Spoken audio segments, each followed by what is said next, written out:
Bonjour à tous, j'espère que vous allez bien. Je suis ravie de vous retrouver dans cette nouvelle vidéo et je vais essayer de vous aider à répondre à la question est-ce que je me lance ou pas dans l'utilisation des cartes oracle.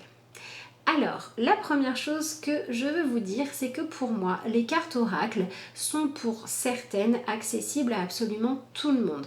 Donc, si vous avez envie de tester le fait d'avoir votre propre jeu et de vous faire vos tirages de façon accessible facilement, il n'y a rien qui vous en empêche parce qu'il existe des oracles qui sont conçus pour être utilisés même par les personnes qui n'ont pas ni l'habitude, ni les connaissances, ni une très grande intuition.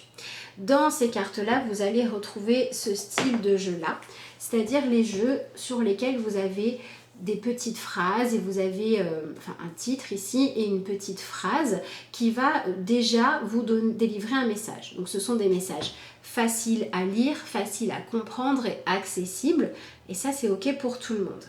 Et vous avez aussi une autre sorte de jeux qui sont accessibles pour moi à tout le monde. Ce sont les jeux comme celui-ci de développement personnel. Donc ici c'est l'oracle des rebelles sacrés d'Alana Fairchild et je ne vous ai pas montré la boîte de celui que j'avais juste avant dans les mains, c'est celle-ci. Donc, dans les jeux comme l'oracle des rebelles sacrés, vous allez retrouver des cartes qui sont plus ou moins faciles à interpréter intuitivement, d'accord? Mais c'est pas ça qui fait que ce sont des cartes accessibles à tout le monde, c'est le livret qui accompagne ce genre de jeu, qui sont en général des livrets, comme vous pouvez le voir, assez fournis. Et du coup, pour chaque carte, vous allez avoir pas mal de texte. Vous voyez ici pour une carte, vous allez retrouver tout ça de texte et également tout ça. Donc ça fait pas mal. Et en plus dans celui-ci, vous avez des exercices à faire. Donc ce genre de jeu-là, à partir du moment où vous avez un texte assez fourni qui vous est offert, eh bien vous allez forcément avoir plusieurs informations, des informations qui vont être détaillées et quelque chose qui va vous aider à comprendre. Donc ces jeux-là, ça va pouvoir vous accompagner. Je ne dis pas que quand on ne connaît pas les cartes, qu'on ne les interprète pas du tout intuitivement, ça va être suffisant. Ça va être suffisant par exemple pour faire un travail de suivi, pour recevoir un conseil, pour savoir quelle affirmation utiliser, pour faire les fameux exercices qui sont proposés dedans. Donc déjà c'est riche. Maintenant le jour où vous avez une problématique plus profonde ou une question vraiment très précise, le jeu de développement personnel pourra ou pas vous répondre selon le sujet qu'il aborde. C'est le côté positif et négatif en même temps des oracles autres que les tarots, c'est qu'on peut avoir quelque chose d'assez pointu par rapport à un sujet, mais en même temps on peut avoir un jeu d'oracle qui va se concentrer sur un sujet et qui ne sera pas capable de répondre à toutes les questions. Ça, il faut quand même le savoir. Donc, à la question si vous avez vraiment l'envie d'utiliser les cartes oracle, à la question est-ce que je me lance ou pas, il y a pour moi une seule chose qui pourrait faire dire non, je teste même pas, c'est si vous avez conscience que peu importe les messages que les cartes vont vous donner, vous allez forcément les interpréter comme vous avez envie, ou si vous savez que vous allez recommencer le tirage 20 fois jusqu'à obtenir ce qui vous convient. Parce que à partir du moment où on utilise les cartes pour recevoir un conseil ou pour recevoir une information qui va être donnée pour nous aider à avancer dans notre réflexion, dans notre guérison, etc., ça peut bien se passer. Mais si ce qu'on veut, c'est se dire « Ah ben tiens, dans ce jeu-là, il y a des messages qui ont l'air sympas et qu'on veut absolument avoir ce message-là, donc en fait qu'on n'est pas ouvert à utiliser une information pour grandir, mais qu'on cherche plutôt à avoir des certitudes ou à avoir comme si c'était un ami qui allait nous dire exactement ce qu'on avait envie d'entendre, mais pas ce qui était bon pour nous, là pour moi, c'est que vous n'êtes pas prêt à utiliser les cartes. Voilà, si par exemple vous demandez est-ce que machin m'aime et que vous avez acheté un oracle sur l'amour et que vous faites le tirage 20 fois jusqu'à tirer oui, il vous aime à la folie, pour moi là c'est pas bon. Par contre si vous dites voilà j'ai envie de savoir où est-ce qu'on en est dans cette relation ou que les cartes me donnent un conseil pour savoir comment je dois voir les choses ou comment je dois me comporter et que si par exemple la carte vous dit qu'il faut lâcher prise, vous êtes prêt à vous dire ok comment je peux faire pour lâcher prise, là on est d'accord. Voilà. Pour moi, à partir du moment où vous êtes capable d'utiliser les cartes comme un outil qui va être un ami bienveillant et pas un ami sympa qui vous dit ce que vous avez envie d'entendre, c'est ok. Donc je préfère quand même vous dire ça parce que on voit quand même passer beaucoup de jeux maintenant et il y en a certains qui sont faits pour aider, il y en a d'autres qui sont plus à visée commerciale et c'est d'ailleurs pareil dans tout ce que l'on peut trouver sur YouTube et dans ce milieu-là. Vous allez avoir des choses qui sont faites pour vous faire avancer et d'autres pour vous dire un petit peu ce que vous avez envie ou ce qui vous fait plaisir, mais pour le coup ça risque d'être stérile, voire de vous faire rester dans des choses négatives, donc attention à ça. Donc voilà, les cartes oracle sont effectivement accessibles à tout le monde. Il existe des jeux qui ne demandent aucune formation particulière qui sont les cartes d'affirmation et les jeux de développement personnel qui ont un livret suffisamment fourni pour vous donner un message assez conséquent, même si c'est que quelques lignes pour pouvoir aller réfléchir en profondeur. Donc ça c'est ok. À partir du moment où vous attendez d'un jeu de cartes qu'il vous aide à avancer, qu'il vous apporte quelque chose de positif et de sain et que vous ne cherchez pas là-dedans à pouvoir obtenir ce que vous voulez avec votre mental ou votre peur, il n'y a pas de raison de ne pas y aller. Donc, pour moi, se lancer dans les cartes oracles, c'est toujours une aventure qui peut être chouette.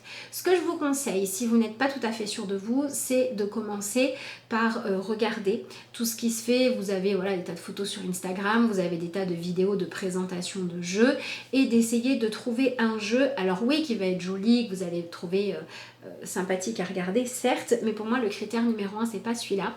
Le critère numéro 1 c'est que soit le jeu que vous choisissez réponde vraiment au sujet qui vous intéresse, si par exemple vous êtes en train de travailler sur vos chakras, il y a des jeux sur les chakras, vous allez prendre ça plutôt qu'un jeu sur les licornes, d'accord? Ça c'est la première chose. Et la deuxième chose, c'est il faut que ce jeu, vous ayez le sentiment que les images vous touchent, qu'il va toucher quelque chose dans votre intuition, d'accord? On peut vous présenter des images de petits cœurs à paillettes, c'est mignon, c'est joli, mais ça va pas forcément vous toucher, aller toucher vos émotions. Alors qu'on peut vous montrer des jeux qui vont avoir des images peut-être comme celle-là, qui sont moins piou-piou les petits oiseaux, mais ça va venir réveiller quelque chose, d'accord? Donc choisissez un jeu qui va toucher votre sensibilité pour que vous puissiez, si vous en avez envie par la suite, y travailler aussi avec votre intuition. Ça c'est important. Et la troisième chose, c'est d'attendre d'un jeu ce qu'il peut vous offrir. C'est-à-dire que si vous achetez un jeu qui va parler des chakras et que votre question c'est est-ce que machin m'aime à la folie, bon déjà pour moi les cartes elles sont pas forcément faites pour répondre exactement comme ça, mais ça va être un petit peu compliqué. Si vous avez acheté un jeu sur les licornes et que vous demandez à ce jeu-là quel va être mon avenir professionnel, ou plutôt dans ma façon de travailler à moi, comment bien vivre mon avenir professionnel, ça va être compliqué. Donc voilà, essayez d'être bien focalisé sur ce qu'il vous faut. Et si vous ne savez pas trop, commencez par des jeux relativement généralistes. C'est d'ailleurs pour ça que je vous ai montré celui-ci. L'Oracle des Rebelles Sacrés, c'est un jeu qui va, moi je trouve, permettre de répondre de façon pertinente à pas mal de sujets différents. Voilà, Alana Fairchild a fait d'autres jeux qui sont beaucoup plus ciblés. Vous avez par exemple l'Oracle des Artisans de Lumière qui va être très spirituel. Celui-ci, pour moi, il est quand même capable de répondre à des choses assez hétérogènes et c'est pour ça que c'est bien. Pour démarrer, c'est ce que je vous conseille. Vous avez aussi l'oracle Le pouvoir du lâcher prise que je n'ai pas à côté de moi, qui est bien au niveau des cartes d'affirmation. Je l'utilise très souvent dans les vidéos tirages que je fais, donc voilà, vous pouvez le voir facilement. Je ne sais pas si j'en ai fait la présentation, sinon il faudra que je la fasse. Bref. Vous en trouverez de toute façon sur internet. Donc voilà, le pouvoir du lâcher prise, ce sont des petites phrases d'affirmation qui sont très efficaces, qui sont très bien. Certaines sont très claires, des fois d'autres nous demandent d'aller regarder un petit peu plus loin, mais ils marchent bien. Donc, ciblez sur ce genre de choses-là. Donc oui, à moins d'être dans le cas de figure que je vous ai expliqué, sinon il n'y a pas de raison de ne pas se lancer. Commencez en vous lançant soit dans le sujet précis que vous recherchez, soit dans quelque chose de généraliste pour voir comment ça vous parle. Autre conseil, laissez-vous un petit peu de temps avant de dire non c'est bon je laisse tomber, parce qu'il faut quand même que le lien entre les cartes et vous puisse se faire. C'est pas en tirant une carte une fois que ça va se faire. Il faut apprendre à comprendre, c'est un style de lecture, d'accord? Donc il faut se laisser le temps. Avant de passer à la suite. Essayez peut-être de ne pas faire comme j'ai pu faire moi au début, de être trop dans acheter, acheter, acheter et voilà, de vous laisser le temps d'assimiler les choses avant de passer à la suite. Ensuite, on va parler des autres types de jeux qui vont être par exemple les oracles divinatoires et surtout les tarots. Pour moi, le tarot, donc effectivement c'est aussi un oracle, il n'y a pas de souci, mais il est particulier, il a son propre système.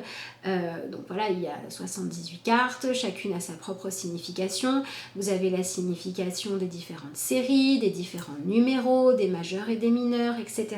C'est tout un système. Vous pouvez très bien vous lancer dans l'achat d'un jeu de tarot en vous disant les cartes me parlent et l'utiliser que à l'intuition. Et là, ça va valoir le coup ou pas selon l'intuition que vous avez et vous pouvez toujours l'utiliser pour développer votre intuition. Maintenant, si ce que vous souhaitez, c'est vous lancer dans les cartes parce que vous avez envie de faire quelque chose d'assez profond, de pouvoir répondre à plein de questions, de pouvoir être précis, etc. Avant de se lancer, il faut simplement être conscient d'une chose, c'est que ça va demander du temps, beaucoup de pratique, de régularité, de l'apprentissage, de l'étude. Pour moi, si vous voulez, la structure du tarot et la signification de base des cartes du tarot, c'est ce qui correspond à l'alphabet. Et ensuite, le fait de savoir les interpréter les unes avec les autres, de rajouter là-dedans votre intuition, c'est ce qui va faire que vous allez créer des mots, et puis des phrases, et puis des textes, et puis peut-être des poèmes, et puis peut-être des poèmes avec des structures particulières. On va avancer petit à petit. Mais il y a besoin quand même d'un alphabet. Donc pour utiliser le tarot dans son potentiel maximum, pour moi ça n'est pas que de l'intuition ou que de l'apprentissage, c'est vraiment une combinaison des deux. Tout comme quelqu'un peut avoir de magnifiques idées, il a besoin de vocabulaire pour pouvoir les exprimer, et bien pour pouvoir ressortir le meilleur du tarot, il va falloir voir ce que les images vous parlent, ce qui se passe intuitivement en vous, et il va falloir aussi savoir qu'est-ce que ça veut dire le fait que ce soit des épées, des bâtons, etc. pour que votre intuition ait finalement un cadre sur lequel se poser. Donc, soit vous vous lancez dans le tarot en vous disant moi je veux que de l'intuition et puis ma foi vous verrez bien comment ça évolue et à ce moment-là je vous conseille d'avoir un nombre de jeux limité pour passer un maximum de temps avec pour les connaître le plus possible. Soit vous avez une intuition qui est déjà hyper développée et alors là vous vous faites plaisir. Soit vous avez envie de faire les choses on va dire entre guillemets sérieusement et au moins en tout cas de développer le potentiel au maximum. Et là, il faudra vous dire qu'il faut vous armer de patience, de travail et qu'il faut accepter d'y aller étape par étape et simplement ne cherchez pas à vouloir aller trop vite. Voilà, je veux dire, si vous avez un tarot entre les mains depuis 2 jours que vous ne connaissez pas encore, ne serait-ce que toutes les cartes du tarot, c'est pas forcément maintenant que vous allez être capable de faire une lecture très pointue pour savoir quelle blessure il y a eu, avec qui, voilà. Laissez-vous le temps, d'accord? Parce que non seulement il faut apprendre la structure, mais ensuite il va falloir que vous vous trouviez à tester différentes formes de tirage, combien de cartes vous utilisez. C'est vraiment toute une relation qui se met en place avec le tarot. Donc pour moi c'est quelque chose qui peut être vraiment très enrichissant, c'est quelque chose qui peut être utilisé de façon très basique juste à l'intuition, qui peut être accessible et ensuite ça va être votre envie et votre disponibilité de temps, d'esprit, etc. Qui va faire que vous allez pouvoir comme ça augmenter ou non dans l'apprentissage. Voilà, donc ça c'est important. Et quand vous faites de la lecture de cartes, essayez de rester fidèle à ce que votre intuition vous dit évidemment et à ce que vous savez être capable ou surtout pas capable de faire. Si vous savez qu'en faisant une lecture, vous arrivez à donner des informations qui vont être utiles du style tiens, il y a telle émotion qui remonte ou tiens, ça me renvoie à telle partie de moi que je dois travailler, pas de problème. Maintenant, ne vous amusez pas à dire ou à vous dire ça va se passer exactement comme ça dans 10 ans si vous en savez rien. Voilà.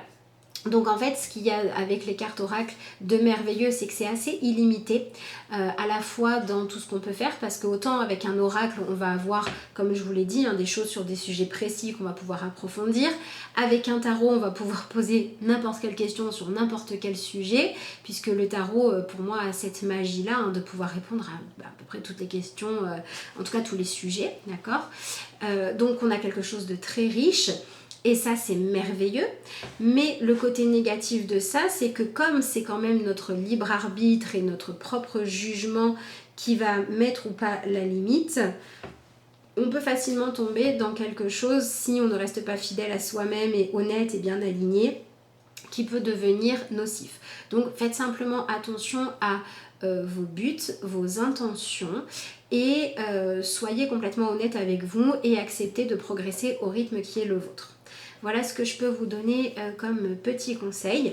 Et donc pour moi, la dernière chose que j'ai vraiment envie de vous dire, c'est, ou de répéter, je ne sais pas si je vous l'ai déjà dit, c'est que c'est important d'être complètement clair avec soi-même avant de se lancer dans l'utilisation des cartes et de le faire pour des raisons qui sont saines. Si vous avez envie de vous lancer là-dedans parce que vous dites « Waouh, ceux qui font ça, je trouve ça super impressionnant et j'ai envie d'être impressionnant », non, lancez-vous dans un art, lancez-vous dans la peinture, lancez-vous dans quelque chose qui va au moins avoir des limites, d'accord, un cadre plus structuré que le tarot, parce que à vouloir faire ça, on peut se lancer à faire des choses qu'on ne devrait pas, comme par exemple faire des tirages sur la santé et dire à quelqu'un tu vas être malade ou tu vas mourir, c'est dangereux, il ne faut pas le faire. Donc il y a quand même besoin d'un cadre et le fait de vouloir faire les choses pour être impressionnant ou impressionnante, pour moi, n'est pas une bonne raison. Si ce dont vous avez besoin, c'est de trouver quelque chose qui vous valorise, soit vous voulez utiliser l'outil Oracle pour vous aider dans votre développement personnel, dans votre estime de vous, et ok, soit vous voulez l'utiliser comme un moyen de dire « Waouh, c'est impressionnant », et là, c'est beaucoup trop subtil et c'est pas bon. Ça, c'est le fait de vous le faire pour impressionner ou être impressionnant, c'est pas ça qu'il faut faire. La deuxième chose pour laquelle moi je dirais que c'est pas bon, c'est effectivement pour se substituer à certaines choses comme par exemple les diagnostics de santé. Voilà, pour moi c'est pas bon de faire ça. Je veux dire, faut pas oublier que ça reste un art divinatoire et que même si on peut avoir des réponses extraordinaires de précision, il y a toujours une marge d'erreur et il y a des sujets sur lesquels pour moi il ne faut pas s'amuser à prendre ce risque-là. La troisième chose, donc ça je vous l'ai déjà dit, mais je préfère le redire, si vous attendez des cartes, qu'elles vous disent ce dont vous avez envie et d'utiliser ça pour vous convaincre que ça va se passer comme vous le souhaitez et du coup vous faire stagner ou prendre des mauvaises directions en vous entêtant, c'est pas bon non plus. Cherchez plutôt quelque chose qui va vous permettre d'évacuer vos angoisses et de prendre du recul. Ça peut être faire du sport, ça peut être l'art-thérapie pour exprimer vos émotions, ça peut être travailler sur la qualité de votre communication, ça peut être de l'écriture, ça peut être transformer vos envies en imagination pour écrire des histoires, ça peut être plein de choses, mais on doit rester dans l'ordre de la créativité et on doit quand même pouvoir faire des choses qui vont vous permettre d'exprimer ça, mais de ne pas vous couper de la réalité. Ça pour moi c'est important aussi. Voilà, je crois que j'ai fait à peu près le tour de la question par rapport à ça. Et donc, si vous vous demandez est-ce que je me lance ou est-ce que je ne me lance pas dans l'utilisation des cartes oracles, sachez quand même que pour moi, c'est un outil qui est assez merveilleux de richesse, de possibilités, qui peut nous permettre de développer notre intuition, d'avoir des réponses plus claires. Et sachez aussi qu'on peut faire ça à tout un tas de niveaux et j'ai envie de dire que ça peut être bien aussi de vous autoriser à être ce que vous souhaitez être avec les cartes. C'est-à-dire que si vous prenez par exemple la pâtisserie, on va tous être capables de faire un gâteau yaourt à la maison parce que c'est pas bien compliqué et il n'y a pas de raison qu'on s'en prive. Maintenant, si on a envie d'avoir le gâteau génialissime pour fêter les 20 ans de mariage, on va peut-être s'adresser à un professionnel. On est toujours dans la pâtisserie, mais on peut le faire à plein de niveaux différents, d'accord? Vous avez ceux qui savent faire que le gâteau yaourt, ou même pas. Vous avez les grands maîtres pâtissiers et entre deux, vous avez ceux qui savent faire quelques gâteaux sympas, ceux qui sont des amateurs très doués, etc. etc. Et donc, avec les cartes, acceptez d'en être au niveau où vous êtes et en fonction de vos besoins, acceptez de vous adresser à la bonne personne. Peut-être que pour vous tirer une carte tous les matins qui va vous motiver, vous donner la tendance de la journée, vous donner un message sympa pour démarrer la journée, c'est très bien, vous n'avez pas besoin de payer quelqu'un tous les matins qui va vous tirer une carte, heureusement. Si vous avez envie d'être accompagné dans le fait d'être déjà dans un développement personnel, où on vous a conseillé, où vous savez qu'il faut travailler sur, je sais pas moi, le chakra de la gorge, vous avez un jeu sur les chakras, vous vous servez de ces cartes-là pour méditer, c'est super. Maintenant, si vous avez besoin d'une consultation parce que vous avez une problématique sur laquelle vous n'arrivez absolument pas à prendre du recul, parce que vous savez que votre niveau de compétence, vous n'arrivez pas à y voir clair, ou je ne sais quoi, allez voir un professionnel. Voilà, pour moi, c'est vraiment comme la pâtisserie et comme tout un tas de choses, d'accord? Il y a la pratique, il y a tout ce que l'on peut faire, il y a ce que soi-même on est capable de faire, il y a le niveau où on en est et en fonction de ça, on s'adapte. Voilà, bah écoutez, j'espère que cette petite vidéo vous aura aidé à y voir plus clair, à savoir si vous allez vous lancer ou pas. Est-ce que vous allez acheter juste un petit jeu de cartes d'affirmation? Est-ce que vous allez tester d'apprendre le tarot plus intensément? Ou voilà, je ne sais pas. J'espère que cette vidéo vous aura plu. Si vous avez des questions à poser que vous aimeriez voir traitées, soit dans des futures vidéos gratuites, soit éventuellement dans des futures formations, n'hésitez pas à me les noter sous la vidéo et moi j'en prends compte pour les prochaines. Je vous remercie d'avoir suivi cette vidéo là et puis je vous dis à bientôt.